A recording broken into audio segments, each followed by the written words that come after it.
Assalamualaikum warahmatullahi wabarakatuh. Selamat pagi semuanya. Semoga selalu sehat senantiasa. Izinkan kami kelompok 1 untuk mempresentasikan materi pada pagi hari ini. Dan sebelum kita memasuki materi, kita perlu tahu apa materi yang perlu kita bahas. Materi yang akan dibahas oleh kelompok 1 adalah mengenai tentang macam-macam tata cara fadilah dan hikmah sholat sunnah. Dan juga kami terdiri dari 4 anggota. Saya, Niken Marwati, dengan NIM 201231025 sebagai moderator sekaligus juga menyampaikan beberapa materi. Federica Sonia Utama dengan NIM 201231003 sebagai pemberi materi nanti juga.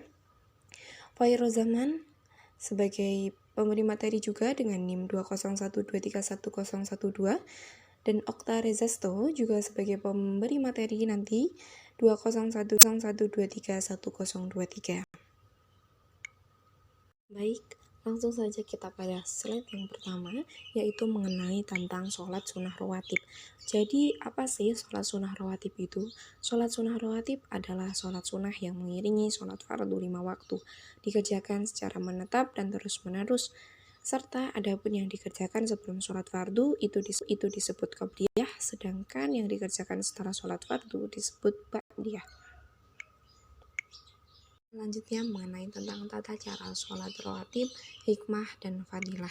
Jadi tata cara sholat rawatib itu sama halnya seperti mengerjakan sholat fardu, baik bacaan maupun gerakan. Namun ada beberapa hal yang dibedakan. Yang pertama adalah niat. Yang kedua, meringankan sholat dengan tidak memanjangkan bacaan. Yang ketiga, membacakan surat Al-Kafirun dan Al-Ikhlas. Yang keempat adalah mengerjakan di rumah. Sedangkan hikmah dari mengerjakan sholat ini adalah kita mendapatkan amalan yang melengkapi ibadah sholat wajib tentunya. Dibangun rumah di surga oleh Allah Subhanahu wa Ta'ala, serta mendapatkan balasan yang lebih baik di dunia dan seisinya, dan dijauhkan dari api neraka. Selanjutnya yang akan kita bahas adalah mengenai tentang sholat sunnah tahiyatul masjid. Jadi, sholat sunnah tahiyatul masjid adalah secara bahasa itu berasal dari kata tahiyah, artinya penghormatan. Secara istilah dalam ilmu fikih adalah sholat yang bertujuan sebagai penghormatan atas keberadaan sebuah masjid. Hukum sholat ini yaitu sunnah mu'akkad. Waktu mengerjakannya kapan saja ketika memasuki masjid, baik siang maupun malam. Jadi tata cara sholat tahiyatul masjid yaitu sama dengan pelaksanaan sholat wajib maupun sunnah lainnya, namun yang berbeda dalam niat yang dilafadzkan dalam hati. Jumlah rakaat 2 rakaat atau boleh lebih dengan 1 salam. Sedangkan fadilah dan hikmahnya yaitu menyempurnakan sholat wajib tentunya, memuliakan masjid dan Allah Subhanahu wa Ta'ala, dan juga menghapus dosa kita. Selanjutnya yaitu adalah sholat sunnah duha. Pasti kalau ini insya Allah teman-teman semua juga alhamdulillah pasti bisa mengamalkannya tentunya, dan sering juga diamalkan, karena ini salah satu hikmahnya yang pernah saya baca adalah dapat melancarkan rezeki kita semua. Jadi sebelum kita tahu mengenai tentang hikmahnya, yang akan kita bahas adalah mengenai tentang pengertiannya. Kata duha dalam bahasa Arab mengacu kepada keadaan sesaat setelah matahari terbit hingga menjelang tengah matahari. Sedangkan para ulama fikih bagaimana disebut dalam kitab Hasyiatu Ibnu Abdin bahwa waktu duha adalah ketika matahari mulai meninggi hingga sampai zawal. Istilah zawal sering diterjemahkan dengan tergelincir. Maksudnya itu adalah posisi matahari ketika tepat ada di atas kepala sedikit bergeser ke barat. Dari Abu Darda rahimakumullah, ia berkata, "Kekasihku Rasulullah SAW mewasiatkan kepadaku untuk tidak meninggalkan 3 perkara selama aku masih hidup, yaitu puasa 3 hari di setiap bulan, sholat duha, dan tidak tidur sampai aku sholat witir." Hadis riwayat Muslim nomor 722. Tata cara sholat duha. Sama halnya seperti pengerjaan sholat sunnah lainnya, baik bacaan maupun gerakan, namun berbeda dalam niatnya dan dianjurkan membaca surat Asy-Syams dan Ad-Duha atau bisa Al-Kafirun dan Al-Ikhlas. Jumlah rakaatnya paling sedikit 2 rakaat dan paling banyak ada yang berpendapat 8 rakaat, juga ada yang berpendapat 12 rakaat. Yang ketiga, doa setelah sholat duha. Fadilah dan hikmah mengerjakan sholat duha. Sholat duha adalah sebuah sedekah. Sholat duha juga sebagai investasi amal cadangan dan diampuninya semua dosanya walaupun sebanyak buih di lautan. Dilancarkan rezekinya dan dibangunkan istana di surga. Sholat sunnah taubat. Sholat taubat merupakan sholat yang diniatkan dengan semurni-murninya serta berkomitmen penuh untuk tidak akan mengulangi suatu kesalahan yang sama. Sholat taubat juga disebut dengan sholat istighfar atau sholat meminta ampun. Pelaksanaan sholat taubat yang utama adalah di waktu sepertiga malam dan dilanjutkan dengan sholat tahajud dan berdoa di sepertiga malam. Sebagaimana firman Allah dalam Quran Surat At-Tahrim ayat 8 dan Quran Surat Al-Baqarah ayat 22. Tata cara sholat taubat. Sama halnya seperti pengerjaan sholat sunnah lainnya, baik bacaan maupun gerakan, namun berbeda dalam niatnya. Dalam waktu pelaksanaan sholat taubat, terdapat waktu yang haram untuk dikerjakan, seperti sejak terbit fajar hingga terbitnya matahari, ketika matahari terbit sampai matahari naik sepenggalah, ketika matahari tepat berada di tengah-tengah sampai terlihat condong, sejak terlepas sholat asar sampai menjelang matahari tenggelam, dan ketika matahari tenggelam sampai matahari benar-benar sempurna tenggelam. Fadilah dan hikmah mengerjakan sholat taubat, yaitu diampuni dosa-dosa yang pernah dibuat. Allah Subhanahu wa Ta'ala telah menjanjikan surga dan kekal di dalamnya, diberikan pahala yang terbaik, dimantapkan dan dimudahkan dalam menjalani berbagai macam hal yang positif. Tata cara sholat tasbih. Pengerjaannya hampir sama seperti sholat sunnah pada umumnya. Perbedaannya ada pada setelah selesai membaca Al-Quran pada rakaat pertama, kemudian membaca tasbih sebanyak 15 kali. Setelah membaca bacaan ruku, kemudian membaca kalimat tasbih sebanyak 10 kali. Iktidal atau bangkit dari ruku, membaca tasbih 10 kali. Setelah membaca bacaan sujud, kemudian membaca kalimat tasbih sebanyak 10 kali. Mengangkat kepala dari sujud, membaca tasbih 10 kali. Sujud kedua, membaca tasbih 10 kali. Lalu angkat kepala dan sujud sebelum berdiri membaca tasbih 10 kali.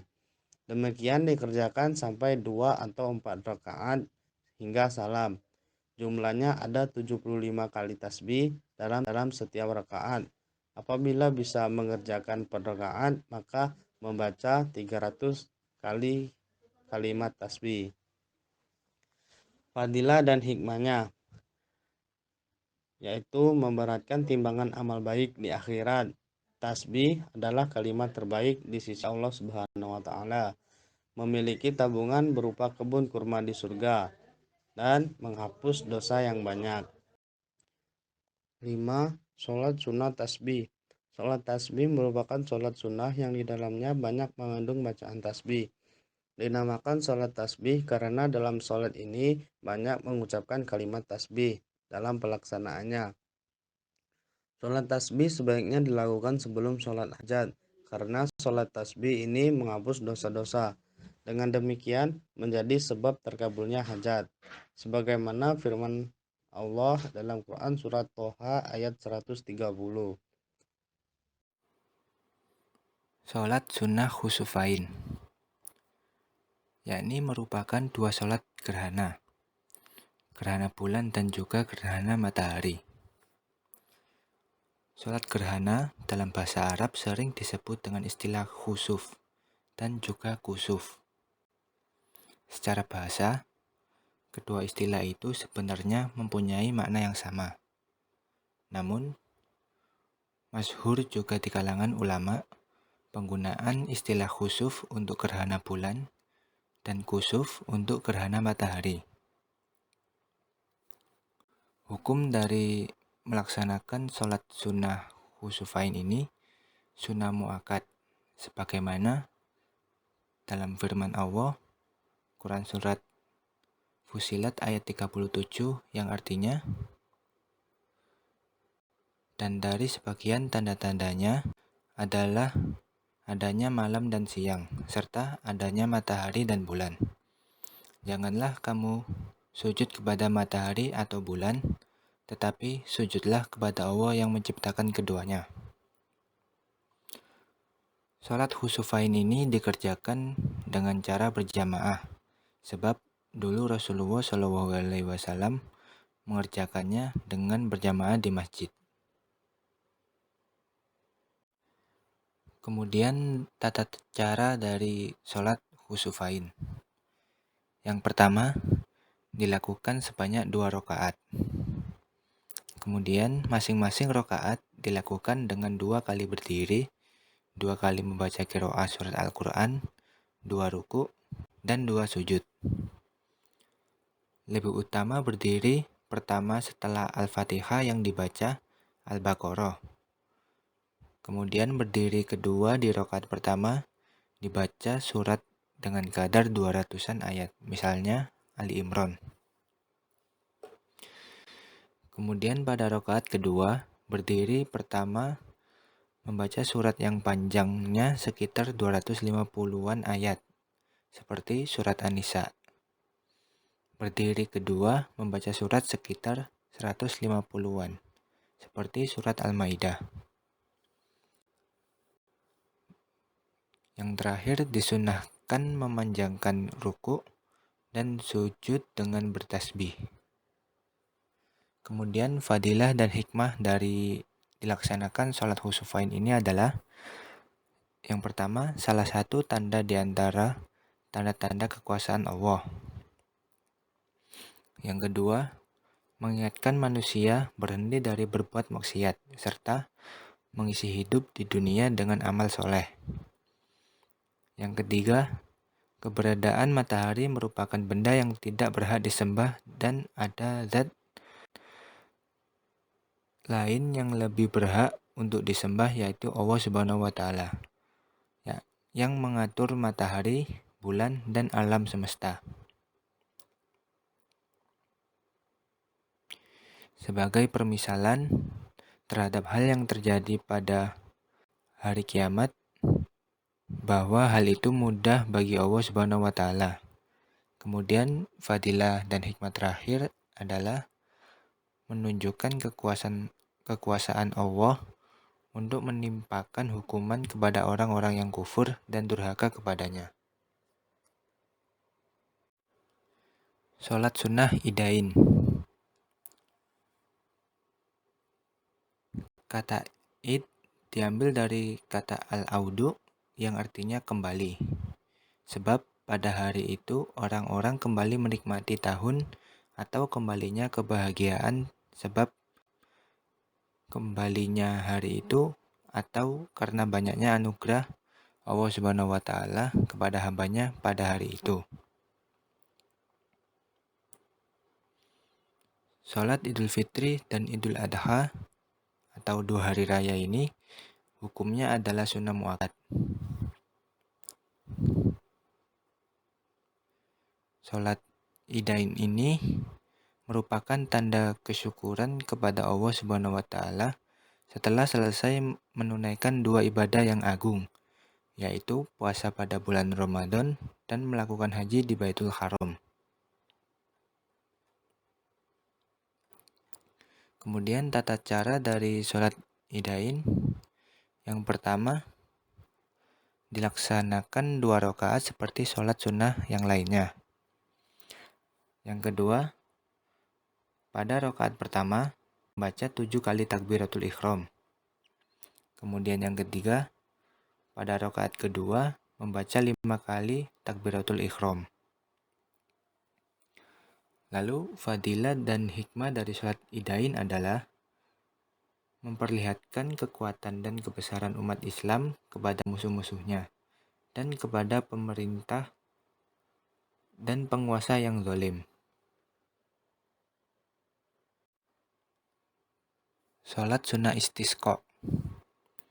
Salat istisqa ini merupakan salat yang tujuannya untuk meminta hujan. Disunahkan melaksanakan salat istisqa ini ketika terjadi suatu kekeringan atau musim kemarau yang berkepanjangan dan mengakibatkan sumur atau sungai menjadi kering dan sampai tidak ada air.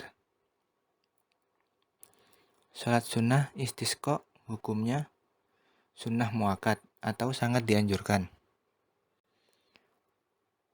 Disunahkan dikerjakan pada saat matahari mulai beranjak naik setinggi 1 anak panah, yaitu sepertiga jam dari terbitnya matahari seperti waktu sholat Id.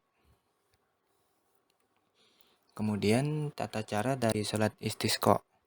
Yang pertama, dilaksanakan 2 rakaat tanpa azan dan iqomah. Yang kedua, disunahkan mengeraskan bacaan. Yang ketiga, pada rakaat pertama membaca 7 kali takbir setelah takbiratul ihram. Yang keempat, sedangkan pada rakaat yang kedua jumlah takbirnya 5 kali selain takbir ketika bangun dari sujud. Yang kelima, kedua tangan diangkat pada setiap takbir sambil bertasbih dan bersolawat. Kemudian yang ke-6, disunahkan imam menyampaikan khutbah usai sholat. Kemudian fadilah dan hikmah dari dilaksanakan sholat istisqa ini adalah merasakan nikmat anugerah hujan yang diberikan oleh Allah Subhanahu wa Ta'ala dan senantiasa merasa bersyukur kepada Allah atas nikmat yang selama ini diberikan. 9. Salat sunnah istiqoroh. Salat istiqoroh adalah sebuah ikhtiar sunnah yang secara harfiah dilaksanakan untuk mempermudah dan memperjelas persoalan atau suatu masalah tentang pekerjaan, misalnya jodoh, jual beli, pendidikan, dan lain sebagainya. Tata cara salat istiqoroh sendiri sama dengan salat pada umumnya, hanya perbedaannya terletak pada niatnya. Dilaksanakan 2 rakaat salam. Dalam kitab Majmu' Syarah Al-Muhazzab disebutkan rakaat pertama setelah membaca surah Al-Fatihah disunahkan membaca surat Al-Kafirun, dan pada rakaat kedua setelah Al-Fatihah pula membaca surah Al-Ikhlas. Kemudian disunahkan dilaksanakan pada waktu-waktu mustajabah paling utama, yaitu pada sepertiga malam terakhir. Fadilah dan hikmah dari sholat istiqoroh ini sendiri, yang pertama dapat memberi ketenangan. Ketenangan di sini membuat pikiran yang diselimuti kebimbangan dalam memilih suatu pilihan menjadi lebih pasrah dan menjadi lebih tenang. Yang kedua, mendapatkan kemantapan hati. Dengan kemantapan hati, maka kita akan memperoleh kemudahan dalam mengambil keputusan yang tepat sesuai dengan ajaran agama. Dan yang ketiga, dijauhkan dari bisikan setan. 10. Salat sunnah tahajud. Tahajud artinya bangun dari tidur. Dalam terminologi Al-Quran, tahajud adalah ibadah tambahan yang dilakukan pada malam hari, baik itu di awal, tengah, ataupun akhir waktu malam. Orang yang melaksanakan salat tahajud ini disebut dengan mutahajid. Firman Allah dalam Quran Surah Al-Muzammil ayat 1-3 yang artinya, hai orang yang berselimut, bangunlah untuk sembahyang di malam hari, kecuali sedikit daripadanya, yaitu 1/2 atau kurangnya dari 1/2 itu sedikit. Hukum dari pelaksanaan sholat tahajud ini adalah sunnah muakkad atau sangat dianjurkan. Tata cara sholat tahajud sendiri sama juga pada sholat-sholat sunnah pada umumnya, hanya perbedaannya pada niat dan dilaksanakan tidur terlebih dahulu. Nah, jumlah rakaatnya sendiri paling sedikit itu 2 rakaat dan paling banyak tidak terbatas. Sholat ini juga bisa dikerjakan dalam waktu 1 malam suntuk. Fadilah dan hikmahnya, yang pertama mendapat nikmat yang menyejukkan pandangan mata, tutur kata yang berbobot, mantap dan berkualitas, serta diberikan tempat yang terpuji di dunia dan di akhirat. Dihapuskan segala dosa dan kejelekannya, serta terhindar dari penyakit. Ketiga, hilangnya rasa pesimis, rendah diri, minder, dan berganti ke semuanya itu kepada sikap yang optimis, penuh percaya diri, serta pemberani tanpa disertai sifat sombong dan takabur. Dan yang terakhir, fadilahnya itu layak untuk mendapat rahmat dan surga dari Allah Subhanahu wa taala. 10. Sholat sunnah tarawih. Sholat tarawih merupakan sholat sunnah yang dikerjakan oleh umat Islam pada bulan Ramadan yang dikerjakan pada waktu ba'da isya dan umumnya dilakukan secara berjamaah di masjid. Tata caranya juga sama pada sholat-sholat pada umumnya, dimulai dengan takbiratul ihram dan diakhiri dengan salam. Hanya saja pelaksanaannya itu hanya pada bulan Ramadan dan berbeda pada niatnya. Jumlah rakaatnya sendiri ada yang melaksanakan 8 rakaat, ada juga yang 10 rakaat, kemudian ditutup dengan sholat witir. Nah, sholat witir ini biasanya dikerjakan rakaatnya ganjil. Dan selanjutnya fadilah dan hikmah sholat tarawih ini, yang pertama, dosa-dosa diampuni sebagaimana sabda Nabi Muhammad SAW dalam sebuah hadis yang artinya barang siapa ibadah tarawih di bulan Ramadan seraya beriman dan ikhlas, maka diampuni baginya dosa yang telah lampau. Hadis riwayat Bukhari Muslim. Yang kedua, setara dengan qiyamul lail jika dilakukan secara berjamaah. Sebagaimana hadis riwayat Tirmizi yang artinya sesungguhnya siapa saja yang sholat bersama imam hingga imam itu selesai, maka ia dicatat telah mengerjakan sholat semalam suntuk. Yang ketiga, menguatkan tali silaturahmi. Dalam hadis riwayat Bukhari disebutkan, seseorang yang menyambung silaturahmi bukanlah seseorang yang membalas kebaikan dengan kebaikan, akan tetapi seseorang yang menyambung tali silaturahmi adalah orang yang berusaha kembali menyambung silaturahmi setelah sebelumnya diputuskan oleh pihak lain atau orang lain. Dan yang keempat, meningkatkan kesehatan jiwa dan raga. 12. Sholat sunnah witir. Sholat witir ini menjadi penutup dari ibadah qiyamul lail seperti sholat tahajud, sholat hajat, sholat tarawih pada bulan Ramadan, dan sholat-sholat lainnya. Tata cara sholat witir sendiri juga sama dengan sholat sunnah pada umumnya, perbedaannya lagi dan lagi terletak pada niatnya. Kemudian dilakukan dengan jumlah rakaat yang ganjil, yakni boleh 1 rakaat saja, kemudian 3 rakaat, 5 rakaat, hingga maksimal 11 rakaat. Fadilah dan hikmah dari pelaksanaan sholat witir sendiri yaitu pertama, mendekatkan diri kepada Allah, kedua, mencegah perbuatan dosa, ketiga, dikabulkannya doa, dan yang terakhir, dosa di masa lampau diampuni. Sekian hasil presentasi dari kelompok kami. Terima kasih untuk perhatian teman-teman. Ada salah dan kurangnya kami semua mohon maaf. Billahi taufiq wal hidayah. Wassalamualaikum warahmatullahi wabarakatuh.